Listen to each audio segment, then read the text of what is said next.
அன்பானவர்களே, அல்லாஹ்வின் கருணையை புரிந்து கொள்ள மற்றொரு சிறந்த உதாரணம் யூனுஸ் அலை அவர்கள் தங்கள் சமூகத்தை அல்லாஹ்வின் பாதைக்கு அழைத்தார்கள். ஆனால் மக்கள் மறுத்தனர்.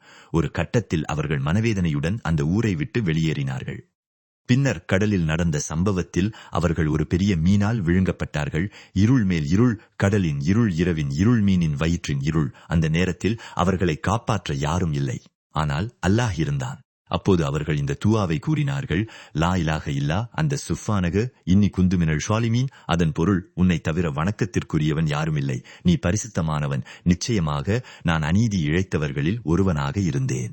அல்லாஹ் குர்ஆனில் கூறுகிறான், அவருடைய பிரார்த்தனைக்கு நாம் பதிலளித்தோம், அவரை துயரத்திலிருந்து காப்பாற்றினோம். சூரா அல் அன்பியா யுரிபியம் படிமந்தன். சகோதரர்களே, நீங்கள் இன்று எந்த கஷ்டத்தில் இருந்தாலும் அல்லாஹ் உங்களை காப்பாற்ற வல்லவன். கடன் பிரச்சனையா, வேலை இல்லையா, குடும்ப பிரச்சனையா, உடல் நலக்குறைவா, அல்லாஹ்வுக்கு முடியாதது எதுவுமில்லை. யூனுஸ் அலை அவர்களை மீனின் வயிற்றிலிருந்து காப்பாற்றிய அல்லாஹ் நமது பிரச்சனைகளிலிருந்தும் காப்பாற்ற வல்லவன். எனவே நம்பிக்கையை இழக்காதீர்கள், துஆவை விடாதீர்கள், தொழுகையை விடாதீர்கள், அல்லாஹ்வின் கருணையை விடாதீர்கள்.